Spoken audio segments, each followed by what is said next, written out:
Depuis l'hôtel 01 au coin des rues René-Lévesque et Saint-Laurent à Montréal, bienvenue à l'Atelier Z. Aujourd'hui, on traite du sujet « Femmes en affaires », mais quelle affaire? Et pour parler du sujet, on reçoit Madame Marie Caron de Femmes et Sort. Bonjour. Bienvenue. Bonjour, merci. Suivez-nous.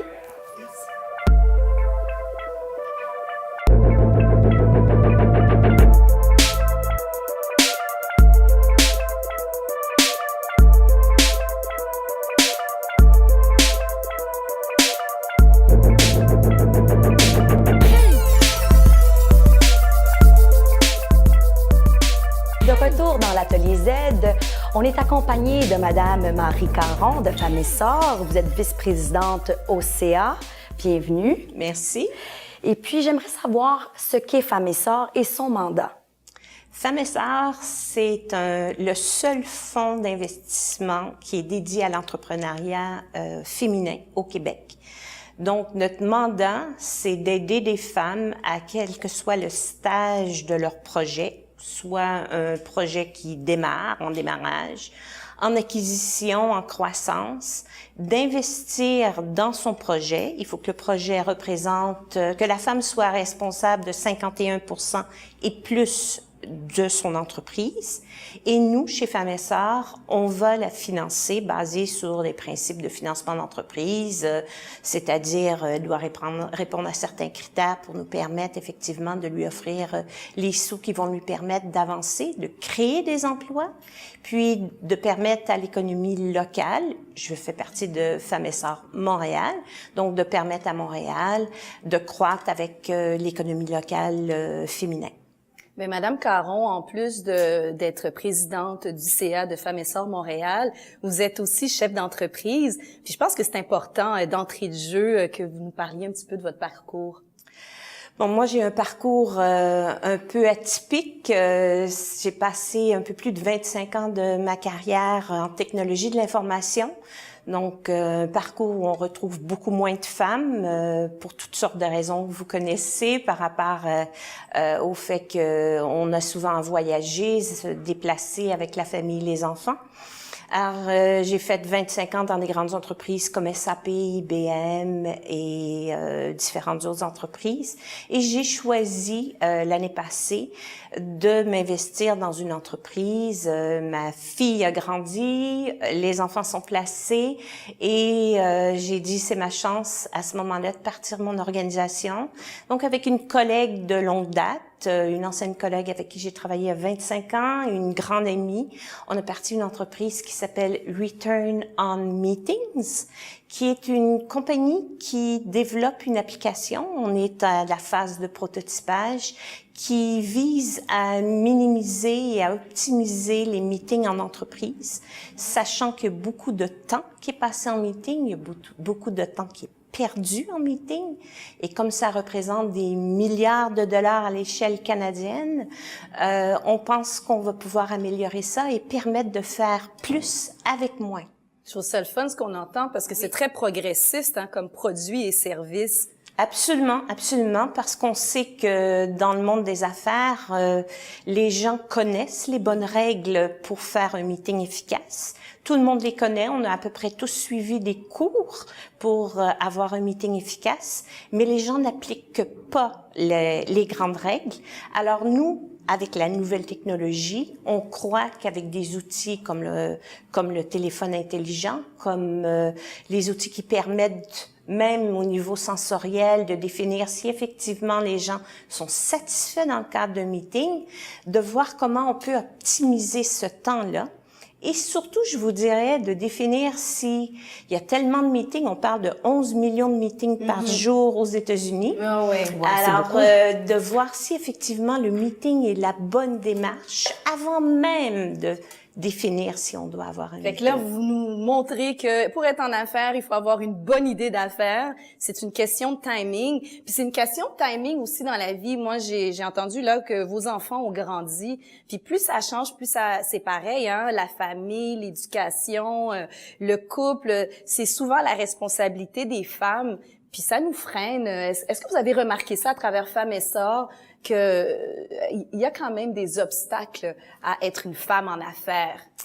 Il y a des obstacles, mais ça fait partie. Je pense que la femme a la capacité de se créer un réseau autour d'elle, un réseau personnel. Donc, elle se fait aider par sa famille, par son conjoint, par les gens autour d'elle, mais aussi un réseau plus global, une avocate, un avocat, un comptable qui peut l'aider dans son organisation. Puis, au niveau du comité d'investissement de Femmes et Sœurs, un des critères qui permet de faire du financement, c'est de définir effectivement, s'assurer que le tissu autour de cette personne-là va lui permettre de se lancer comme elle le souhaite et réussir. Et je pense que les femmes ont la capacité de faire ça. C'est important que l'entourage soit complice. Oui, parce de que cette c'est beaucoup de aventure. sacrifices aussi pour la femme. Elle se fait beaucoup critiquer si elle décide de prévaloir sa carrière plus que la famille. Là, on rentre dans les critiques. Quel genre de femme est-on? Pourquoi la société devrait encourager plus de femmes en affaires? Mais moi, je vous dirais que les femmes apportent autre chose dans les organisations, que ce soit au niveau d'un conseil d'administration ou même à un plus haut poste dans une organisation. C'est prouvé par des grandes études américaines que une femme va focuser, j'aime pas le terme, sur les bonnes choses, c'est-à-dire va se focuser sur le succès et passera pas par 4 chemins pour arriver à faire ce qui doit être fait pour amener de la valeur à l'organisation. Donc, une femme va amener de la valeur aussi sur un conseil d'administration. On sait que les 20 organisations les mieux cotées à la bourse actuellement sont des organisations qui ont le plus de femmes sur leur conseil d'administration. Alors que celles qui sont, c'est un des critères quand on regarde celles qui le sont le moins, ont moins de femmes sur leur conseil d'administration. Et ça, c'est une valeur qui est importante et... Puis c'est important de le dire. C'est des vrais chiffres. C'est des vrais chiffres, ça. Donc, c'est des études qui existent. Les chiffres mentent pas. Oui, oui. Alors, c'est important d'inclure les femmes. Fait qu'on revient encore à célébrer la diversité et avoir des femmes, que ce soit sur son conseil d'administration ou dans le paysage économique du Québec, c'est un plus. Oui, parce que les femmes représentent maintenant au Québec presque de 20% des entreprises qui roulent au Québec, donc ils amènent quand même un apport important au niveau de l'avancement économique et créent des emplois, ça crée des emplois. Moi, je retourne un petit peu, puis on n'a pas besoin de retourner très loin en arrière. Je suis pas née au Québec, mais j'ai des grands-mères, des arrière-grand-mères de mes copines qui pouvaient même pas ouvrir un compte de banque il y a pas longtemps. Ouais. Là. Et puis maintenant, on parle de femmes en affaires qui se démarquent, puis qui créent des entreprises qui font la force économique de la province. Comment on peut expliquer un avancement aussi rapide? Je dirais que on a bénéficié au Québec de l'immigration, où la femme immigrante est une femme qui arrive avec moins de limites. C'est drôle comment je l'approche, mais ayant vécu toutes sortes de choses, d'autres réalités. Elles arrivent ici, ont moins peur de se lancer. Puis elles arrivent ici souvent avec des rêves qu'elles pouvaient pas réaliser dans leur pays d'origine. Voilà. Fait que vous sentez que ça a été vraiment un facteur d'influence? Oui. Ben, si vous regardez un petit peu les femmes qui font la différence, je regarde sur le conseil d'administration de Femmes et Sœurs. On a Femmes et Sœurs Montréal. Il y en a 17 autour. Donc, autour de Femmes et Sœurs, on en a au Saguenay, on en a un peu partout, Montérégie, Laval.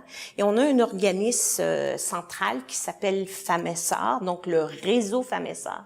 Et sur ce réseau-là, on a des ambassadrices de Femmes et Sœurs qui sont des femmes qui ont réussi et qui amènent un peu de coaching, qui amènent la vision, l'engagement, qui amènent le rêve de ces femmes et sœurs-là, de ces femmes qui font partie de tout ça.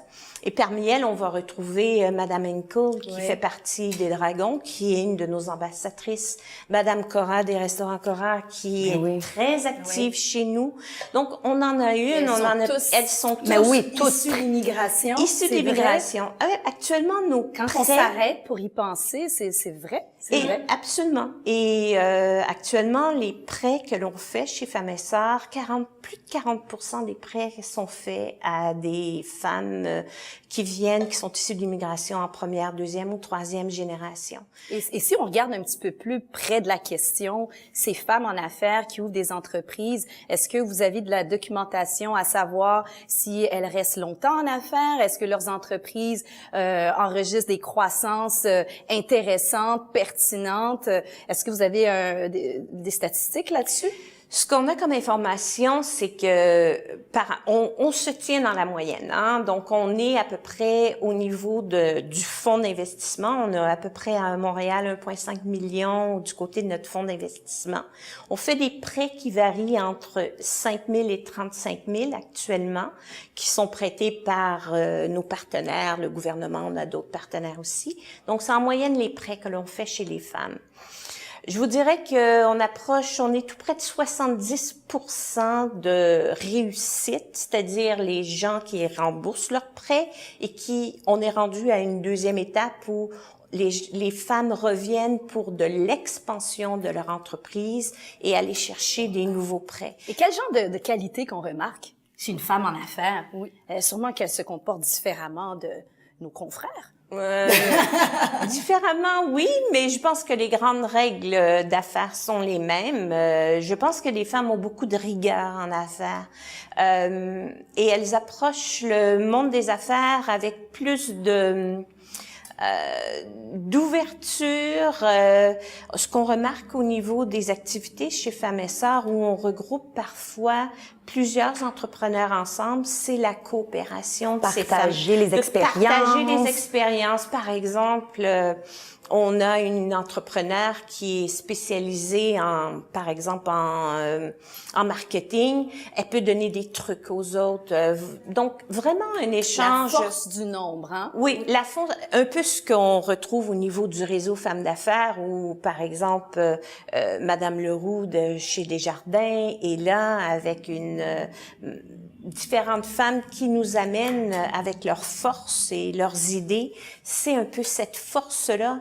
Et c'est toutes ces femmes-là qui vont faire la différence. Et je pense qu'il faut pas attendre que d'autres la fassent, c'est-à-dire de dire il faut que le gouvernement nous ouvre des choses spéciales. Il faut ouvrir nous-mêmes les portes. Oui. C'est à nous d'ouvrir les portes. Les chemins existent. Femmes et Sœurs est là.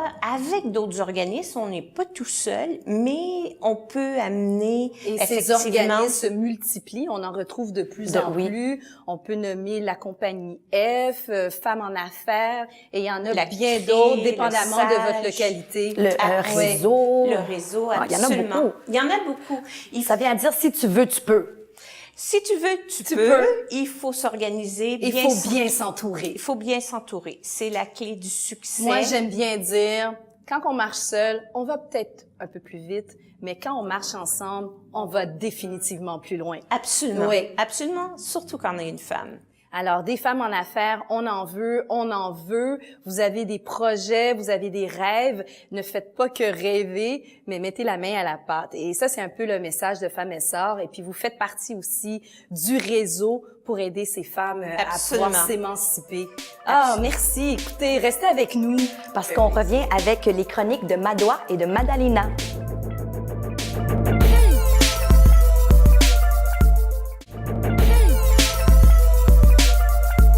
Retour dans l'Atelier Z. On est à l'hôtel 01 qui est situé au coin René-Lévesque et Saint-Laurent. Et aujourd'hui, on traite du sujet Femmes en affaires, mais quelle affaire? Et on est toujours avec notre invitée, Madame Marie Caron. Bonjour. Bonjour. Et avec Madalina et Madoua qui ont une superbe chronique, j'en suis sûre. Alors, Madalina, on commence avec toi. Qu'est-ce que tu as pour nous cette semaine? J'ai des femmes, mais j'ai aussi des hommes. Et j'ai un concept. Alors, globalement, c'est vrai que la parité entre les hommes et les femmes dans l'emploi reste quand même à travailler, n'est-ce pas? On sait que les dames sont moins présentes dans les positions de haute direction et dans les conseils d'administration, et on sait qu'elles gagnent moins. C'est un fait. Mais la bonne nouvelle, c'est qu'il y a toujours eu des femmes. Il y en a. Et il y en aura des femmes qui vont prendre la chance de se lancer dans les affaires et enfin, je dis bien prendre l'affaire parce qu'on la donne pas. Et donc, en fait, vont voir la chance comme une opportunité de avancer et comme une compétence qui se développe dans la vie. Alors, selon une enquête de Catalyst de l'année passée, on apprend quoi? On apprend que Québec détient quand même la plus haute proportion des femmes dans les conseils d'administration parmi les 4 les plus grandes provinces canadiennes. Et les femmes occupent plus de sièges dans les conseils d'administration, mais où? Dans le domaine des services, et moi dans le pétrole, le gaz, etc.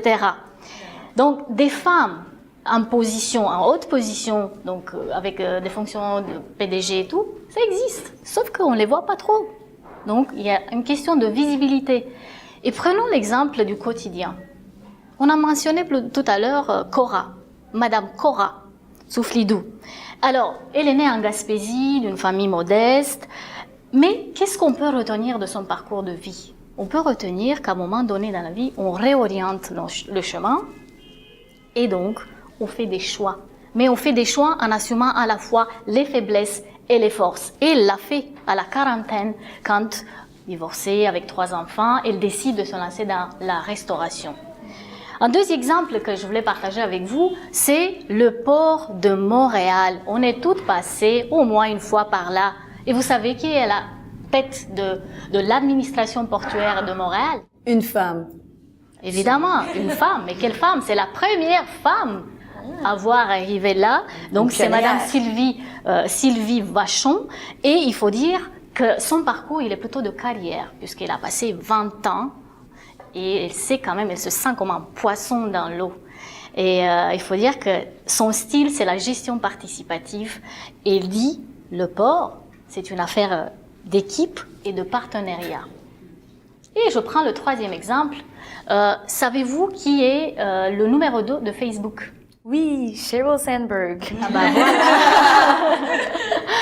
Alors, C'est ta copine? C'est ma copine. c'est quand même quelque chose dans un monde de programmateurs à Silicon Valley. Et elle dit, je n'ai jamais travaillé pour une femme. Bien de moi. Bien de moi. Elle s'inspire dans sa vie, donc elle est très inspirée par les hommes, dont son boss. Et j'ai une question. Oui. Tu as parlé de la 2e personne du port de Montréal qui, elle a gravi les échelons. Puis, est-ce que bien souvent, les femmes qui sont dans des entreprises privées, donc pas qui sont des entrepreneurs et qui se partent en affaires, mais qui justement œuvrent dans le monde des affaires à titre d'intrapreneurs, est-ce qu'elles sont plus nombreuses à gravir les échelons comme ça ou plutôt de passer d'une entreprise à l'autre, puis un peu comme Sheryl Sandberg dans le 3e cas? Alors, C'est même une question qu'on peut partager avec vous, voilà, Madame Caron. Mais je sais qu'il y a des études qui démontrent quoi? Qui démontrent qu'avant que les femmes se lancent dans les affaires, vous pouvez peut-être me confirmer ou pas, elles ont changé pas mal de postes. Voilà. Ça, c'est quand même quelque chose. Moi, j'aimerais vous entendre là-dessus. Mais moi, je pense qu'à compétence égale, une femme doit toujours faire un petit peu plus. Donc, de prouver qu'elle peut réussir en affaires et de pouvoir accéder à un poste comme ça, il faut effectivement avoir roulé sa bosse quelque part et démontrer qu'effectivement... Et se démarquer. Se démarquer, puis la compétition est forte et il faut foncer. Ouais.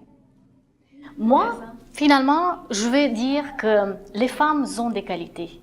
Ok, on sait qu'elles sont plus Plein de qualités. sont méticuleuses, attentives, créatives, tout ce que vous voulez. Mais je dirais que quand même que ces qualités, on les trouve aussi chez les hommes. Il faut certains hommes, mais il y en a. Donc du coup, il faut quand même dire que c'est important de voir la complémentarité entre les hommes et les femmes. Et au lieu de voir juste les comportements des uns et des autres, regardons l'ensemble et prenons Trudy Bourgeois, un auteur qui dit non. Regardez le leadership hybride. Donc, prenez des comportements positifs des femmes, des hommes, et voilà, on va avoir une manière de mener les affaires, pour ainsi dire. Et donc, exactement. Et c'est quand même important parce qu'aujourd'hui, le monde des affaires change. Le leadership n'est plus le même. On n'a plus besoin d'un manager comme boss. On a besoin de quelqu'un qui nous inspire, qui nous attire à côté, qui nous donne envie d'aller au travail, puisqu'aujourd'hui, à l'ère de l'Internet, on travaille de chez soi. Il y a de plus en plus de femmes, de minorités. Il faut composer avec tout cela. Et tout, ça passe par la communication, l'empathie et l'apprentissage continuel des valeurs communes. Alors, je dirais, pas d'avancement social et d'harmonie sans des liens entre les hommes et les femmes, que ce soit dans le milieu professionnel ou dans la vie de tous les jours. Absolument. Absolument. Merci, merci. Merci beaucoup. Madoua, Merci à vous. à ton tour. Mais moi, je vous écoutais parler en première partie. Yamel posait une question à Madame Caron sur la pression, sur la conciliation famille-travail, sur comment est-ce que les femmes sont en mesure d'y parvenir. Donc, moi, c'est l'angle de ma chronique. Est-ce qu'on peut tout avoir? En anglais, souvent, dans des études américaines, on va entendre Can we have it all? Cette question-là va ressurgir assez fréquemment. Puis d'ailleurs, en 2012, il y a un article de fond qui est paru par une Américaine, une femme d'affaires, une femme accomplie dans le milieu politique à Washington, qui s'appelle Anne-Marie Slaughter, qui a dit « Why we can still have it all ». Nous ne pouvons pas tout avoir. Puis qui parle de cette redéfinition du succès. Comment est-ce qu'il faut un peu se redéfinir, puis qu'elle, pas qu'elle jette l'éponge parce que les gens lui ont dit, mais non, tu peux pas écrire ça, surtout pas toi, après être arrivé si loin, puis là, toi, tu quittes. Est-ce que vraiment tu vas dire aux femmes qui te suivent qu'elles ne peuvent pas tout avoir? Mais en même temps, c'est quoi tout avoir? Aux hommes, on ne leur demande pas, est-ce que vous êtes capable autant d'avoir une famille que d'avoir des enfants? De tout concilier. Quand une jeune femme se lance en affaires ou en politique, bien souvent, on va lui demander, mais qu'est-ce que tu vas faire, ta famille et tout? Allez-vous vous marier? Êtes-vous à veille d'avoir des enfants? Mais bien souvent, quand un homme, lui, et même une femme qui décide de sacrifier sa fait. maternité pour poursuivre une carrière on peut lui poser toutes ces questions-là, mais aux hommes, on va pas lui... Un jeune homme, vers la fin de la trentaine, qui lui se dit, qui se lance en politique et qui a des jeunes enfants, personne ne va lui dire, mais comment est-ce que vous allez pouvoir passer du temps avec votre famille? Est-ce que ce sont des préoccupations qui reviennent souvent chez les femmes qui viennent consulter chez Femmes et Essor? Ça fait partie des éléments qu'on analyse quand on regarde un dossier, effectivement, où on doit tenir compte du tissu entrepreneurial autour de cette personne-là, soit le tissu personnel, c'est-à-dire si elle a de la famille qui vont l'aider dans ses démarches, et aussi au niveau affaires, on sait que les femmes vont devoir s'absenter parfois plus, si l'enfant est malade ou s'il y a des rendez-vous. Alors, il faut vraiment s'assurer que la femme a pensé à ça dans son plan pour pouvoir effectivement réussir et mettre les chances de son côté. Moi, j'ai envie de poser quand même la question. Est-ce que, puisque vous parlez de ce tissu autour de la femme, est-ce que l'homme, il est bienvenu à Femmes et Sœurs pour les réunions? Est-ce que c'est que les femmes? Je vous dirais que pour être financé, on accepte des projets où la femme représente 51% du projet, puisque c'est un fonds qui est dédié essentiellement à l'entrepreneuriat. Et que le besoin est là. Et voilà, le besoin est là, il y en a tellement. Dans les débats que vous organisez, je parle aussi Je vous dirais que dans les débats, d'ailleurs, c'est un des débats qu'on va avoir dans une des prochaines réunions, à savoir, est-ce qu'on devrait avoir un homme parmi notre un modérateur ou autre, et actuellement nous n'en avons pas. Alors c'est une décision qui a été prise avant que j'arrive. C'est intéressant parce que la mixité doit être encouragée. Oui, ça fait partie d'un des points qui sera discuté au prochain Conseil des noms directs. Vous avez de l'information interne. C'est ce qu'on voulait. Mais effectivement, je me permets de vous demander, conjuguer le succès au féminin, est-ce différent de le conjuguer au masculin? Pour une femme, la définition du succès... Je pense que la définition du succès est différente, effectivement, parce que la femme va définir son succès par rapport à ce que j'appelle son milieu, c'est-à-dire, si je réussis, c'est pas à tout contrôler mon milieu, donc que ce soit pas au détriment de ma famille. De ma famille et des gens autour de nous. C'est très différent de ce qu'un homme va penser, effectivement. Il y a des économistes qui ont dit qui ont jugé que les femmes étaient moins heureuses aujourd'hui qu'elles ne l'étaient dans les années 70. Est-ce que c'est quelque chose aussi que vous voyez? Je dirais pas que ça se traduit jusqu'à ce point-là. En termes, ça Mais- veut dire en termes mais absolus développe, et même Madeleine, ça c'est-à-dire m'intéresse, en termes ces absolus, statistiques-là. puis même par rapport aux hommes. Donc, c'est par rapport à des études qui ont été faites en 1972, les économistes, j'ai les noms Betsy Stevenson et Justin Wolfers, donc un homme et une femme, ont évalué que au niveau de l'humeur de la femme, de comment est-ce qu'elle se sentait par rapport à son succès, qu'à un moment donné, la pression est tellement forte que le niveau de bonheur, l'indice de bonheur des femmes en affaires a diminué par rapport à cette époque-là. Donc, est-ce que c'est interne ou est-ce que la pression sociale, est-ce qu'elle est externe? Il y a peut-être un mélange des deux à travers ça. C'est intéressant parce qu'il y a quand même des études qui disent aussi que les femmes attribuent le succès, comme vous avez dit, à l'entourage. Elles disent pas « Ah oui, c'est moi, je suis la meilleure Non, ». C'est vraiment, toujours oui, parce que tellement. j'ai fait avec tel ou tel. Ou... c'est Les collaborations qu'ils ont dû faire pour arriver où ils sont Comment rendus. est-ce qu'elles sont aimées aussi? Parce qu'on a vu qu'il y a une corrélation négative entre le succès et le fait d'être aimé entre un homme et une femme. Il y a une étude de l'Université Columbia à New York qui a été faite là-dessus en 2003 où ce qu'on remplaçait le nom d'une personne en affaires par Howard, un homme, ou Heidi, une femme, et on les décrivait de la même manière. Puis les hommes trouvaient que oui, les deux étaient parfaitement compétents, les gens à qui on a soumis l'étude. Puis ils disaient oui, Howard, oui, je l'aime bien, c'est un leader et tout, mais Heidi, je suis pas sûre que j'aimerais ça travailler pour elle. Elle a l'air intransigeante, avec exactement les mêmes caractéristiques, mais simplement Parce que changeant c'est de une genre. femme. Exactement. Mais ça remet toujours en relief le fait que les femmes sont non seulement très exigeantes envers elles-mêmes, ce qui fait qu'elles transposent cette exigence-là dans leur environnement. Et la société aussi est très exigeante envers les femmes.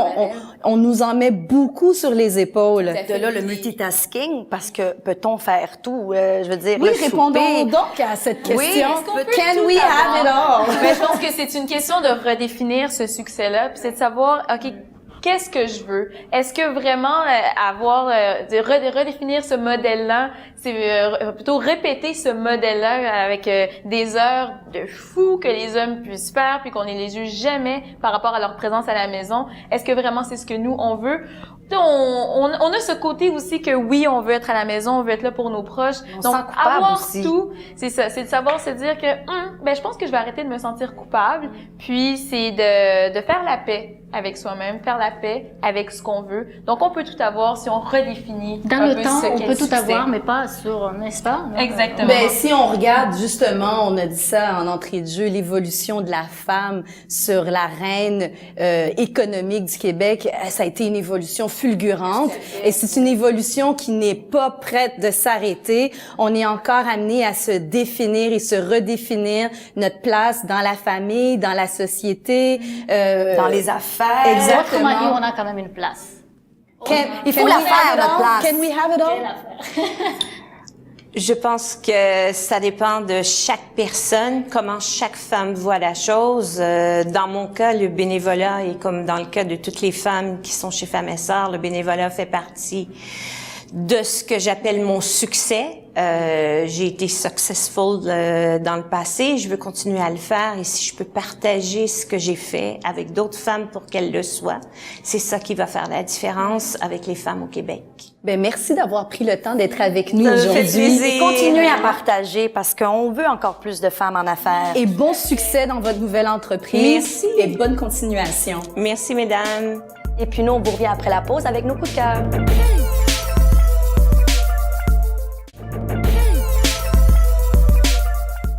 De retour dans l'Atelier Z. Là, c'est le temps de la partie que je préfère le plus, les coups de cœur. Et mon coup de cœur pour cette émission, Femmes en affaires, quelle affaire, c'est le terme « maman-entrepreneur ». Est-ce que vous connaissez ça? Non, mais tu vas nous dire qu'est-ce qu'il y en est. Ben moi, je trouve ce terme assez génial parce que quand on peut nommer les choses, on peut les identifier, on peut les promouvoir, on peut faire beaucoup de choses. Donc, Maman Entrepreneur, c'est un nom inventé et très actuel qui signifie, en fait, ça englobe toutes les femmes, mères de famille et aussi chefs d'entreprise. C'est intéressant de savoir qu'au Québec, 3 entreprises sur 5 ont été créées par des femmes. Et sur ce chiffre-là, 80% sont des mères. C'est bien ça. Alors, On en fait des enfants. oui, mais surtout ce terme-là Utiliser, réutiliser permet d'identifier ce pourcentage de la population qui apporte un si grand apport sur l'arène économique. Alors, c'est mon coup de cœur, les mamans entrepreneurs, un terme à utiliser et réutiliser. Tout à fait. Et toi, Madoua? Et moi, cette semaine, mon coup de cœur, on a parlé de Sheryl Sandberg tantôt, donc c'est son bouquin, c'est Lean In, qui est En avant tout. c'est ça, en français, qui est traduit par En avant tout. Tu l'as lu, Madame Lina? Et un petit peu. Moi, je suis passée à travers il y a quelques temps. En fait, j'ai la version pour jeunes diplômés qui donne, en fait, qui fait le tour de l'ouvrage, mais avec des extraits supplémentaires, de témoignages de femmes en affaires et des difficultés qu'elles rencontrent, des perceptions. Puis c'est très intéressant parce que justement, ça parle des biais, de ces différents biais-là dont on n'a pas toujours conscience quand on se lance en affaires ou quand on se lance dans une carrière professionnelle. Puis de les identifier, c'est important parce qu'on ne les répète pas par la suite. Puis on est capable de voir quand les jeunes se lancent ensuite en affaires, de dire non, toi, faudrait que tu sois à la table, assis-toi à la table, pose des questions, arrête de te mettre ces barrières-là internes parce qu'il y en a de nombreuses qui sont internes. Donc, j'ai beaucoup apprécié ce livre parce qu'il est très vrai. Il écrit avec beaucoup de faits aussi, donc beaucoup de statistiques. Donc, on voit que Madame Sandberg, Oui, on s'en sujet. Est-ce que c'est un nouveau livre de chevet? Oui, c'est un bon livre de chevet pour toutes les femmes et même pour tous les hommes qui voudraient se lancer en business. ou pas qui travaillent avec des femmes, surtout affaires. qui travaillent avec des femmes, de pouvoir identifier ces facteurs-là et de dire non. Moi, je vais pas être celui qui va me vanter d'être sur le terrain de soccer pendant que ma femme est en train d'être avec les enfants, mais je vais être celui qui va dire à mes collègues hommes, en m'assumant comme homme, que oui, mais moi, je m'occupe de mes enfants à la maison aussi, puis j'encourage ma femme. Lean in. Merci. Donc, à lire. Alors les filles, voulez-vous trouver un répertoire des femmes en affaires? Voulez-vous tout savoir sur les femmes? Ou presque? Oui. Alors j'en ai un, c'est le blog de Déborah Cher-Enfant. Et il s'appelle Modèle des femmes en affaires. Donc vous voyez, il y a un jeu subtil quand même. Oui, qui pourrait faire ça? Les femmes. Alors, qu'est-ce qu'on trouve là? On trouve des événements, l'actualité, on trouve même des billets gratuits pour certains événements, on trouve des endroits pour trouver, pour prendre des financement, sous. des prêts. Il faut des sous aussi. Donc, on trouve tout un tas de choses. C'est une mine d'informations, c'est très varié, c'est bien documenté et c'est reconnu aussi. Parce que ce blog a gagné la première place au ce qu'on appelle Made in Blog Awards l'année passée. Donc n'oubliez pas, allez sur Internet, tapez Déborah Cher-Enfant, modèle. Et elle sait de quoi qu'elle parle. C'est une femme en affaires qui a beaucoup de succès, oui. Tout à fait. Puis elle écrit aussi pour le blog de la presse. Pas la presse, mais des pas mal, affaires. j'ai l'impression. Des affaires. Ah, c'est là que vous avez trouvé toutes les informations de l'émission? Peut-être. Alors moi, mon coup de cœur, c'est le prix Femmes de mérite qui est rendu à sa 21e édition. Et ce gala, est fait par le Y des femmes de Montréal. Et puis le Y des femmes de Montréal, depuis 1875, accompagne des milliers de femmes et de filles en travaillant à la prévention de la violence, au développement des compétences, l'estime de soi, l'autonomie, l'épanouissement personnel et contribue à bâtir un avenir meilleur chez les femmes et les filles dans une perspective d'une société qui est juste, où elles ont le pouvoir et la possibilité de participer à la mesure de leurs capacités. Donc, j'ai trouvé ça très, très intéressant parce qu'on voit aussi la liste de toutes les femmes en entrepreneuriat qui ont du succès, qui réussissent. Et je trouve que c'est beau pour la relève, les jeunes enfants, des encourager, de pas avoir peur d'aller dans l'entrepreneuriat, d'avoir les guts, d'avoir le guts d'y aller, de foncer. Comme on dit en chinois. Exactement. Donc, c'est le prix Femmes de mérite. 21e édition, c'est 13 femmes, 13 parcours et 13 sources d'inspiration. Donc, pour plus d'informations, le site. Je dirais que c'est quand même aussi un beau endroit à voir parce que là, on s'occupe bien des femmes. Il y a tout un tas de cours pour le bien-être. C'est là que j'ai découvert le Joya Dance. Non, mais on est bien encadré, puis on se fait pas juger, puis on sent qu'on a une plateforme pour aller de l'avant. Et je trouvais ça très important d'en faire mention. Alors, c'était mon coup de cœur, le prix Femmes émérite, la 21e édition. Donc, on veut remercier notre invitée Marie Caron de Femmes et Sœurs Montréal de sa Sa présence, générosité. sa générosité très intéressante. Madoua Madalina, toujours avec vos chroniques fantastiques. Et Yamel. Et puis, ben, nous, ben, on se revoit la semaine prochaine avec plus de sujets d'actualité.